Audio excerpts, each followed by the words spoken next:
রাজধানীতে রাত যখন ধীরে ধীরে গভীর হতে থাকে, ঠিক তখনই মিরপুরের এক ব্যস্ত এলাকায় নেমে আসে আইন শৃঙ্খলা বাহিনীর হঠাৎ উপস্থিতি। আলো আঁধারের সেই মুহূর্তেই শুরু হয় এক ঝটিকা অভিযান, যার কেন্দ্রবিন্দু মিরপুর একের বাগদাদ মার্কেট। 5ই এপ্রিল রাত প্রায় 11টার দিকে ঢাকা মেট্রোপলিটন পুলিশের মিরপুর বিভাগের সদস্যরা অভিযান চালায় এসকে বার এবং পাশের একটি আবাসিক হোটেলে।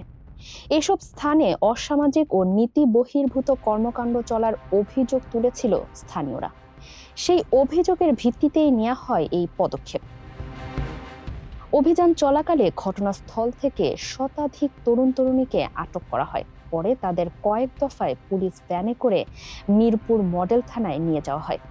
আটকদের মধ্যে নারী ও পুরুষ উভয়ই ছিলেন। এ বিষয়ে মিরপুর বিভাগের উপকমিশনার ডিসি ফজলুল খুদা জানান, সামাজিক অবক্ষয় রোধ এবং স্থানীয়দের অভিযোগ যাচাই করতেই এই অভিযান পরিচালনা করা হয়েছে। আটককৃতদের বিরুদ্ধে আইনগত ব্যবস্থা গ্রহণের প্রক্রিয়া চলছে বলেও তিনি নিশ্চিত করেন।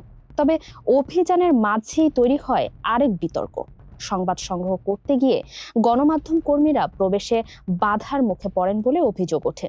পরবর্তীতে পুলিশ কর্মকর্তারা বিষয়টিকে অনাকাঙ্ক্ষিত বলে উল্লেখ করে দুঃখ প্রকাশ করেন এবং গণমাধ্যমের সঙ্গে ইতিবাচক সম্পর্ক বজায় রাখার আশ্বাস দেন।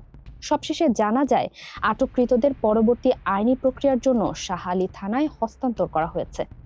আইন শৃঙ্খলা বাহিনী বলছে, জনস্বার্থে এই ধরনের অভিযান ভবিষ্যতেও অব্যাহত থাকবে। ফারিহা আহমেদ, মানবকণ্ঠ।